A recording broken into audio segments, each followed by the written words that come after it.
I want you to think about something you probably had as a child, or maybe your kids have one, or your grandkids.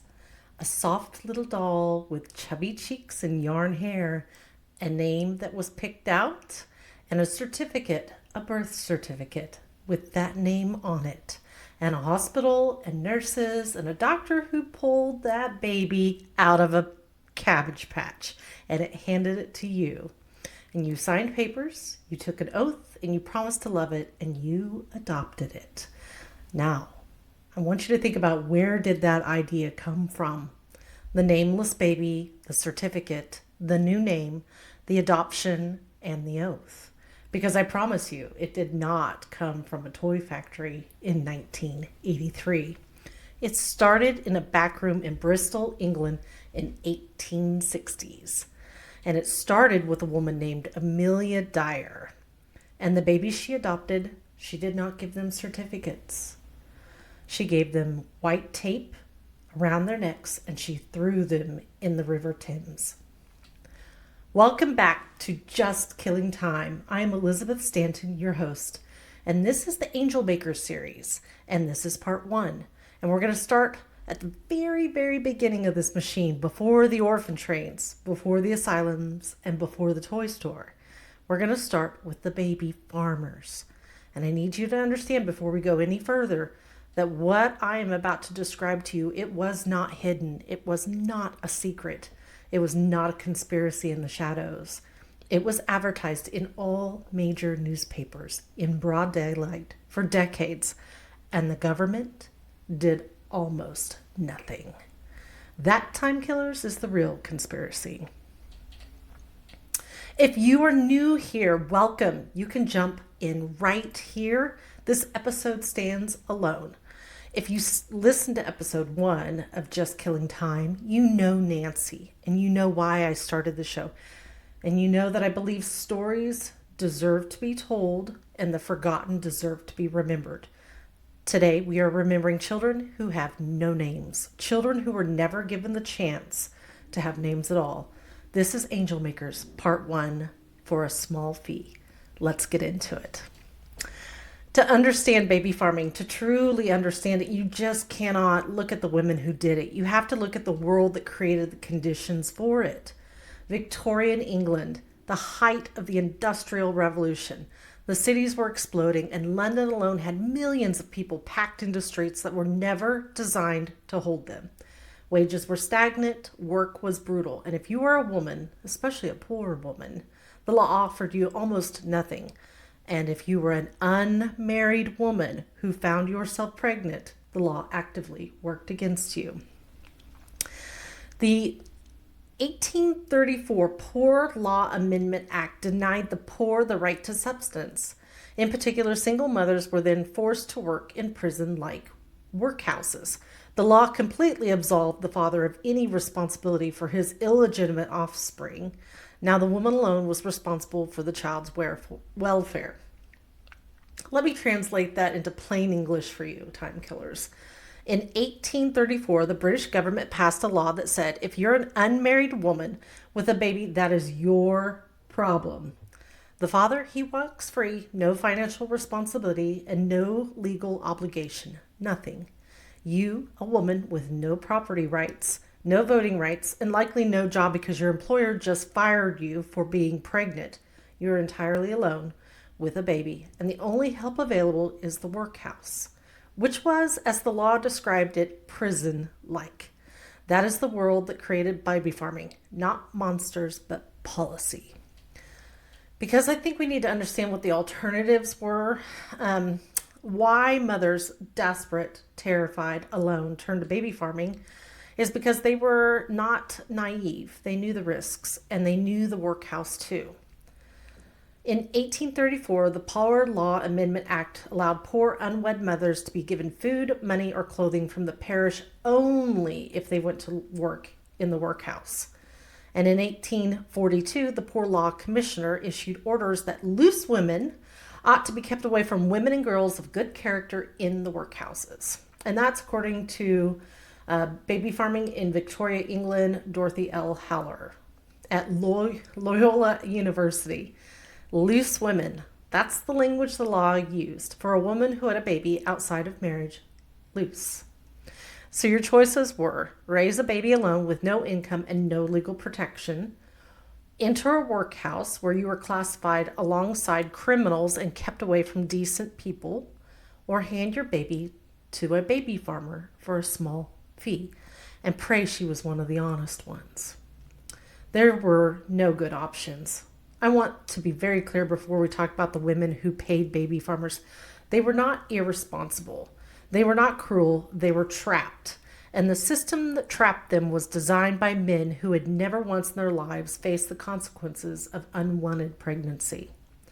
So what exactly was baby farming? Baby farming was the practice of accepting custody of an infant or child in exchange for payment. Though baby farmers were paid in the understanding that care would be provided, the term baby farmer was used as an insult, and improper treatment was usually implied. Two types of arrangements existed. In the first, a mother paid a small weekly fee ongoing for the baby to be cared for while she worked. In second, and this is where it gets dark, she paid a lump sum, a single lump sum for the baby to be adopted permanently. She walked away. She never asked questions. And according to the wayward curator, since these small lump sum payments could not cover the care of a child for very long, the dangers of such an arrangement were obvious. But a young woman with an illegitimate child was often desperate to place the child and return to work. That lump sum arrangement is the one that became murderous, because once the money was paid, there was no incentive to keep the baby alive. In fact, there was a financial incentive for the opposite. The sooner the baby died, the sooner the baby farmer could take in another one. It was not a home, it was a processing system, and the product it processed was children. And here's the thing that still stops me cold every time I think about it. This was not underground. This was not whispered in dark alleys. It was in the newspaper.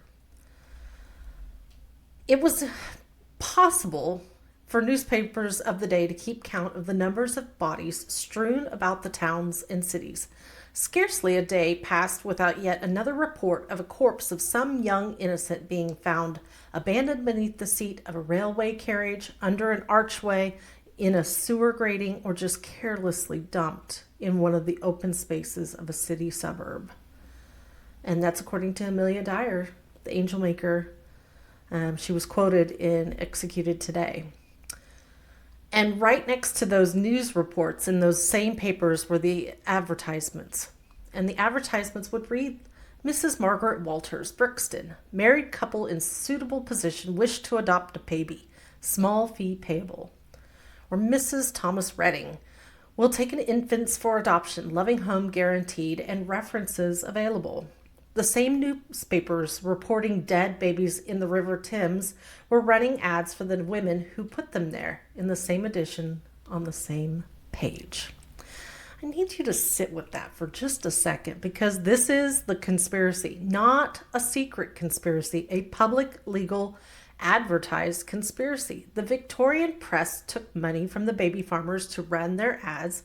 The government knew, the doctors knew, the coroners knew, and almost nothing was done for decades, because the babies who died were inconvenient babies, illegitimate babies, the babies of poor women, of migrant women, of women the law had already decided did not matter.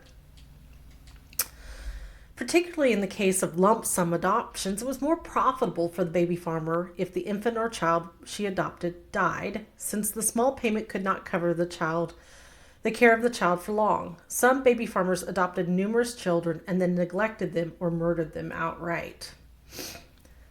And then crimemuseum.org says, initially Dyer, so Amelia Dyer, would let the child die from starvation and neglect. Mother's friend, an opium-laced syrup, was given to quiet these children as they suffered through starvation. Mother's friend.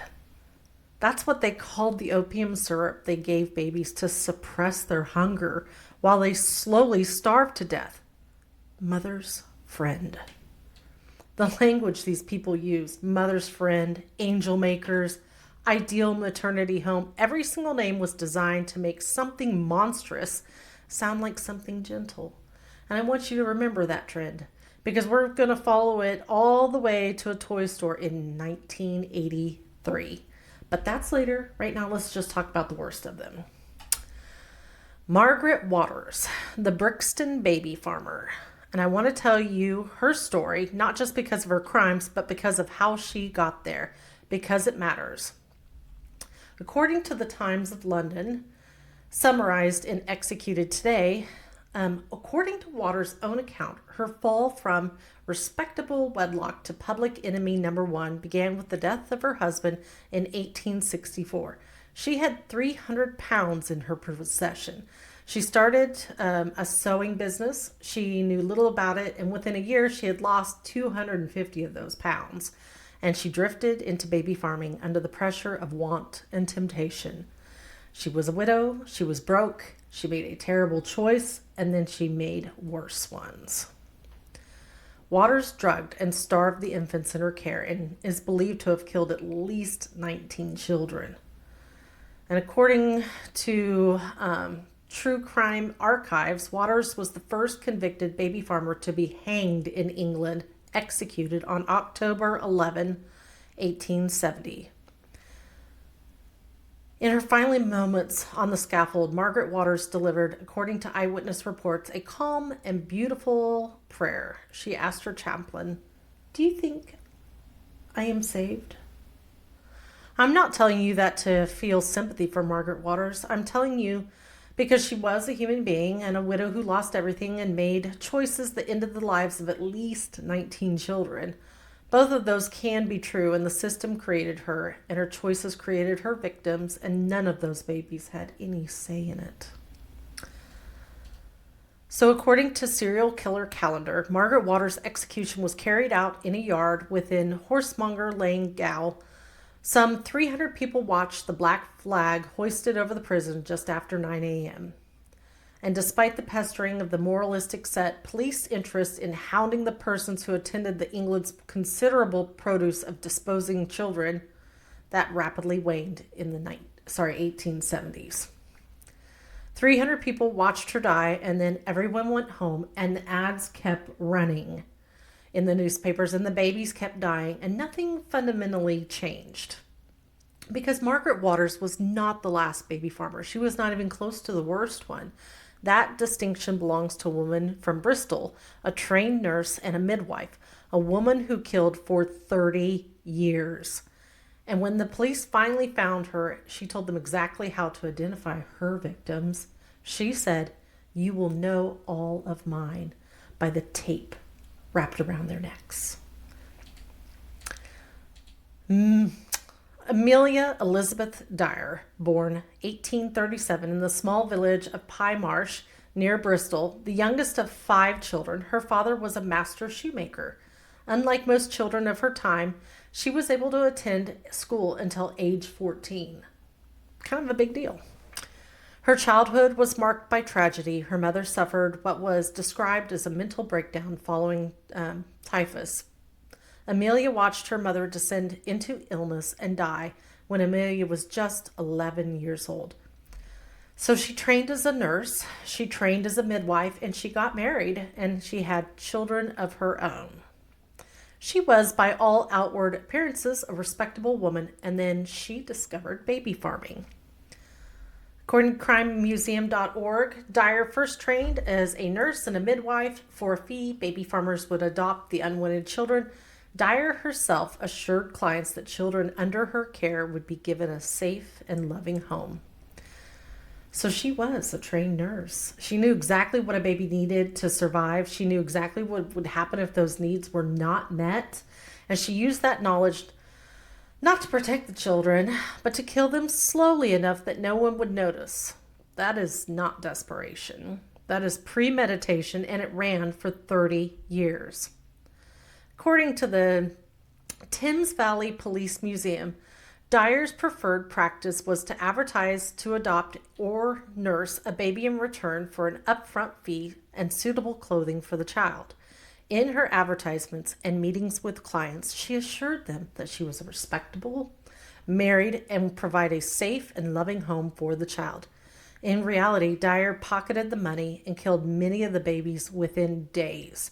She later admitted killing one the same day it was placed in her care. The same day. A mother handed her baby to Amelia Dyer in the morning, and by that night the baby was dead. And the mother never knew because Dyer had aliases. Dyer moved constantly. Dyer opened in Bristol, Reading, Cardiff, and London, and she never stayed in one place long enough for patterns to emerge. According to the Thames Valley Police Museum and All That's Interesting, she also relocated frequently to avoid suspicion and took up the use of aliases. Dyer was a heavily built, middle-aged woman with an expressive, persuasive, and believable manner, and her letters and reports of her clients portray her as someone mothers genuinely trusted. In her early years, Dyer used starvation and neglect. Slow deaths, hard to prove. Easy to attribute to natural infant mortality, which was tragically common in Victorian England. And crimemuseum.org said initially Dyer would let the child die from starvation and neglect. Mother's friend and opium-laced syrup was given to quiet these children as they suffered through starvation. She was caught once, though.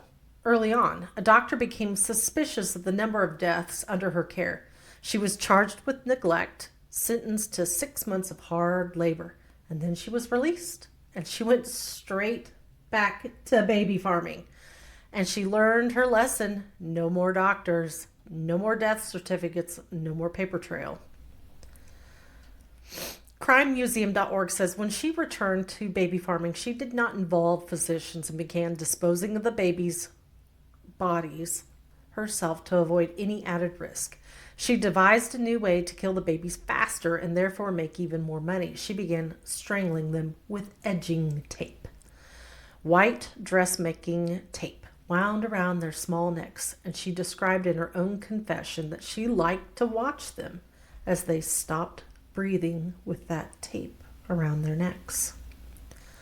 I kind of debated how much detail to include here, and I decided to tell you because these babies deserve to have what happened to them acknowledged, not sensationalized, not sanitized, but witnessed.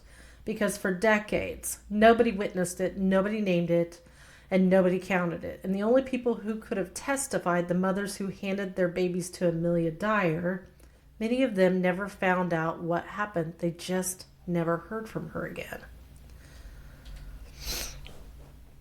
All That's Interesting said this, and I quote, "Eyewitnesses later reported observing her take in as many as 6 babies a day. It's estimated that over the course of almost 30 years, she could have killed as many as 400 children. Perhaps she was the most prolific serial killer of all time. Amelia Dyer is believed to have slaughtered as many as 400 infants in Victorian England. While it is believed that she killed hundreds of babies during her reign of terror, only 3 of the victims were ever positively identified. The rest of her victims remained nameless." Over 30 years, up to 400 children, and only 3 were ever positively identified. 3 names out of 400. The rest are simply unknown. Female infant found dead in the Thames. Male infant unidentified. Baby, no name on record. I want to say their names, but I cannot because they were never given names that anyone recorded.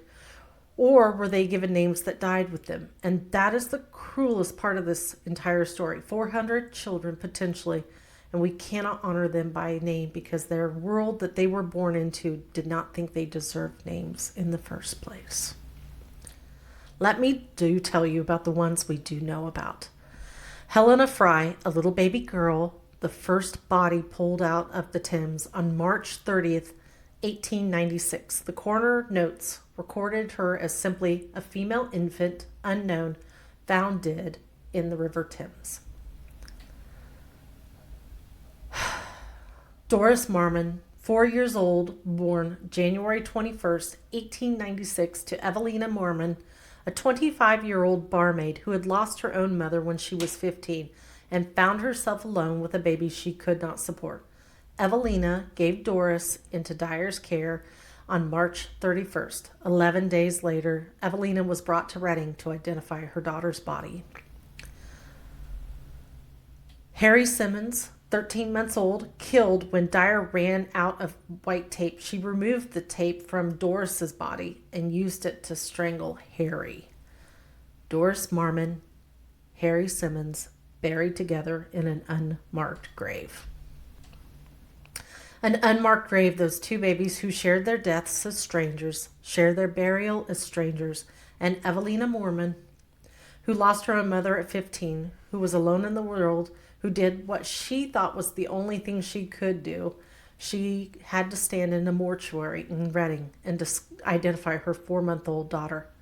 I cannot imagine carrying that for the rest of your life. I am so sorry, Evelina. I'm so sorry, Doris. And I am so sorry, Harry. According to Dr. Angela Buckley, the detectives who caught Amelia Dyer, she said, on March 1896, a bargeman was navigating up the river near Reading, towing a boat of ballast. As he and his mate pulled the barge in towards the towpath, they spotted a brown paper parcel floating in the water. They leaned over the side with a hook and slowly dragged it through the greasy water towards them. One of the men unraveled the damp parcel, which had been tied with macrame twine, and he cut through 2 layers of flannel and pulled back the sodden fabric to expose a child's foot and part of a leg. A bargeman, working his route, and he pulled a baby out of the river. The police were called. Detective Constable Anderson, a meticulous, methodical officer, he examined the wrapping paper microscopically, and there, almost faded away, he found a name and an address. According to the Thames Valley Police Museum, Detective Constable Anderson, making a microscopic analysis of the wrapping paper that had surrounded the body, discovered and deciphered a faintly written name and address, and this evidence eventually led the detective to the Reading home of Amelia Dyer. So they set a trap. A female decoy, likely one of the officers' wives, visited Dyer's home and inquired about adopting a child, and they watched and they waited. On April 3rd, 1896, Amelia Dyer, she appeared at her property and was immediately arrested. According to the lineup, the authorities raided Dyer's residence. They were overcome with the stench of human remains, although no bodies were found. What they did find was a mountain of evidence: telegrams about adoption arrangements, letters from concerned mothers inquiring about the health and safety of their children, receipts for newspaper adverts, pawn tickets for children's clothing, and edging tape used to strangle babies to death. They dredged the Thames and found 6 more bodies. All of them had white dressmaking tape knotted around their throats. When the bodies were found, the tape still around their necks, the police asked Amelia Dyer how they could connect them to her, and she told them, "You will know all are mine by the tape around their necks." She said that to the police, and she was very, very proud of her signature. Like any other serial killer, she had a method and she had a brand. And those babies, those tiny, nameless babies, were the product of that brand. And I think about those words more than almost anything else I've researched. "You will know all mine, all mine." She claimed ownership of them in death the way she never cared for them in life. According to the Thames Valley Police Museum, in one of the most sensational trials of the Victorian period, she pleaded guilty to one murder, that of Doris Marmon, and claimed insanity as her defense. The jury took a matter of minutes to find her guilty.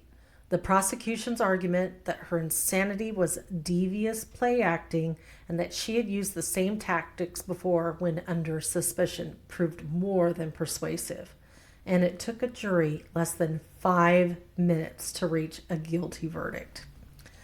Asked on the scaffold if she had anything to say, Amelia Dyer replied, "I have nothing to say." And at 9 a.m. on June 10th, 1896, she was hanged at Newgate Prison, convicted of 1 murder, suspected up to 400. According to Dr. Angela Buckley, the lost victims of Amelia Dyer, when the tiny victims of Amelia Dyer were discovered at the Thames in Caversham Loch in 1896, the local residents were so shocked that they carved crosses into the handrail of the wooden footbridge crossing the river. The bridge has long since been replaced, and now there is no memorial to the innocent victims who perished at her hands. People carved crosses into that bridge with their bare hands because they had no other way to say, "We know, we see them, we will not forget." And the bridge was replaced. And the crosses were gone, and there was no more memorial for up to 400 babies. That's what this episode is about. This is me carving the crosses for each and every single one of them. Their names, where we know them, were Helena Fry, Doris Marmon, and Harry Simons, and up to 397 more unknown, but not forgotten, not anymore. And if you're sitting there thinking, okay, well, that is horrifying, but it is old, it is Victorian, it is a different world, we've evolved past this, I need to stop you right there. Because the next story I'm going to tell you did not happen in the 1800s. It happened in the 1930s and the 1940s during World War II in Canada. And the people who ran it called it, and I want you to appreciate this name, the Ideal Maternity Home. This place operated from 1928 until 1947 by William Peach Young. He was a chiropractor and an unordained minister of the Seventh-day Adventist Church, and his wife, Lila Gladys Young, a midwife, although she advertised herself as an obstetrician. The home promised both maternity care for married couples and provided private birthing and a placement of children for unwed mothers. The average wage at the time was $8 a week, and mothers were charged $500 for maternity services. So devout Christians, a minister and midwife, a place of safety for women with nowhere else to go. And this is the story they told. And the story they told was very good because nobody looked behind the curtain for almost 20 years. According to the Canadian CRC Butterbox Babies, the business also sold babies on the black market for up to $10,000 per baby. For sums as steep as $10,000, couples could choose their infant from the rows of bassinet arranged like produce bins at a supermarket. The Youngs heavily advertised to prospective parents in New York and New Jersey. Jewish couples, frustrated by the long waits for Jewish infant adoptions back home, were told that there were Jewish babies at the home, and that was probably extremely unlikely to have been the case. Bassinets arranged like produce bins at a supermarket. I need you to sit with that image. Rows of babies, healthy, white, marketable babies, waiting to be selected like items off a shelf, and couples from New York and New Jersey flying to Nova Scotia to choose one. This was not charity, it was retail. And the Youngs knew exactly who their market was and exactly how to serve it. According to the Canadian CRC, between 400 to 600 others were deliberately killed by starvation or deliberately refused medical care because the children appeared unmarketable, according to witnesses. Infants who were sick, deformed, or disabled, or of mixed race were fed molasses and water until they starved to death. Unmarketable. That was the word that was used for babies. Unmarketable. If you were not white enough, if you were not healthy enough, if you had any sort of disability, any difference, any darkness to your skin, molasses and water until you starved, usually within a week or two. Canadian CRC said a caretaker years later admitted to Canadian journalist Bet Cahill that he was paid to bury the babies in open graves or in butter boxes from the local Le Havre dairy. As more deaths occurred due to unclean conditions and overflow, babies were even said to be burned in the home's furnace. Butter boxes, wooden crates, from a dairy. Those were the coffins. No names, no markers, no ceremonies, and some of them burned in a furnace because even a butter box cost something. I've been researching dark history for a long time now, and the furnace detail always stops me every single time. According to Evie magazine, Violet went to an ideal maternity home because it was the closest to her home. She was a married woman who loved her baby. I didn't think to question it, Violet said. Why would I think anyone would take my baby? The loss of her daughter was so painful that she never had any more children.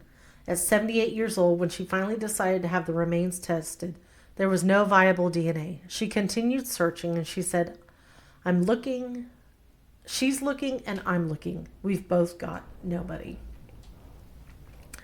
She was a married woman who loved her baby, not a desperate, unwed mother, not a woman with nowhere to turn, a married woman who trusted a maternity home, who trusted a minister and midwife, who asked a reasonable question. Why should I think anyone would take my baby? And the answer was because the world contains people who will take your baby and put her in a butter box and charge you $500 for the privilege. I'm so sorry, Violet.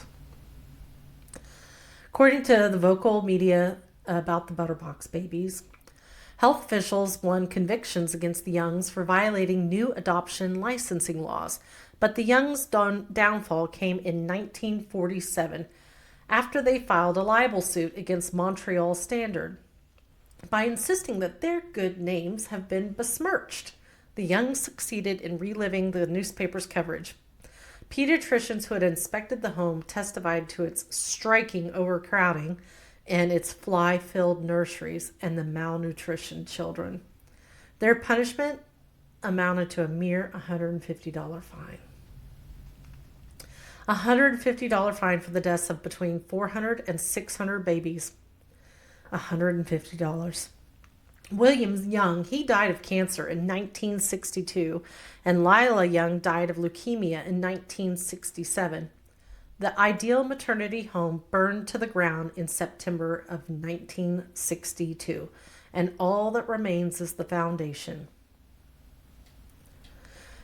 1997, 50 years later, a group of survivors standing on the foundation of the place that almost killed them, or did kill their siblings, or did bury their mother's grief in unmarked butter boxes, standing there together, remembering. And I think there's something fierce and beautiful about that. They did not want the world to remember them. They remembered each other. And according to multiple academic sources on Victorian baby farming, in central Middlesex, England in 1867, 94% of all murder victims were under 1 year old. 94%. 94% of all murder victims were babies under 1 year. And the response of the government was, well, we will think about it. An appeal was made before the Society for the Prevention of Cruelty to Animals in 1881 is indicative of how slowly the wheels of change turned. Their appeal for the organization of a Society for the Prevention of Cruelty of Children took 8 years, 1889, to come to fruition. This was 65 years after the establishment of the Royal Society for the Prevention of Cruelty to Animals. Let me say that again with the full weight it deserves. Britain had legal protection for animals, which, yes, please, I'm glad that they did, for 65 years before it had legal protection for children. 65 years. There was a Society for Prevention of Cruelty for Animals in 1824, and there was not one for children until 1889. And I want you to think about what that tells you about those who lived in Victorian society, what they really valued. And I want you to ask yourself, honestly, how much of that has actually changed? According to the Thames Valley Police Museum, in the years following the Dyer case, a number of acts of parliament were passed, including the Infant Life Protection Act in 1897 and the Children's Act in 1908. These included requirements that any local authorities must be notified with full details within 48 hours of any change of custody or death of a child under age 7. The attention given to baby farming, in part through sensational cases of mass Infanticide. What a terrible word. Helped build the societies for the prevention of cruelty to children in the United States and the Infant Life Protection Society in Britain. It took the death of hundreds of babies, documented, public reporting it in newspapers before the law moved. It took a bargeman pulling a parcel out of the Thames. It took a white tape around a baby's neck, and it took Amelia Dyer saying, "You will know all mine." Only then did Parliament act. The conspiracy is not a shadowy cabal. The conspiracy is a system that decided poor babies, illegitimate babies, immigrant babies, inconvenient babies did not require the same protection as other lives. That conspiracy did not require a secret meeting. It just required enough powerful people to look the other way for long enough, and they did, for decades. I want to come back to where we started. That doll, the certificate, and the oath. The nameless baby given a new name, sent home with a new family, papers signed, love sworn. Baby farming, orphan trains, asylums, and Cabbage Patch Kids. Same bones, different cloths. And over the next 3 episodes of The Angel Makers, we're going to follow that thread all the way. Next time, we're going to talk about the trains, the children who were loaded into rail cars, displayed on stages in opera houses and courthouses all across the American Midwest, inspected like livestock, and distributed to farm families who needed cheap labor. And they called it charity. Time Killers, this is your section. And this episode's Time Killer Files question is one that I've been thinking about since I started researching the Angel Makers. I want to know about the Cabbage Patch Kid you had. What was its name? Did you pick the name out? Did it come with the name? Do you still have it? And do you still have the adoption certificate?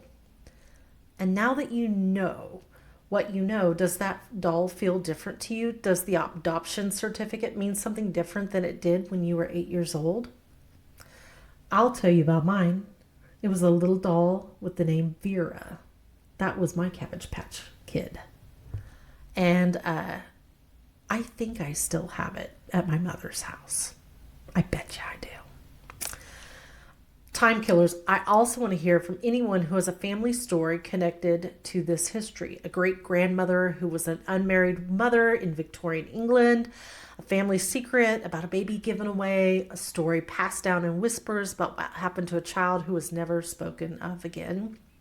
This history did not happen to strangers. It happened to our ancestors, and it's still happening in different forms with different names today.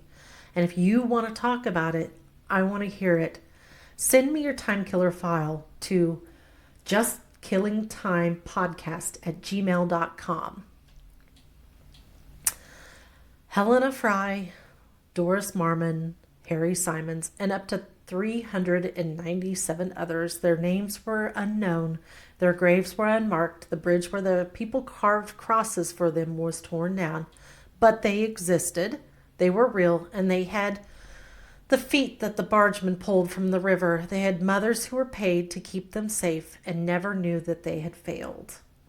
Today we say their names. Today we carve their crosses. Next time, The Angel Makers Part 2, The Orphan Trains. 200,000 children, new names, new families, and no choice. I am your host, Elizabeth Stanton. This has been Just Killing Time. Thank you for being here. Thank you for caring about the ones nobody cared enough about. Take care of yourselves out there and take care of each other.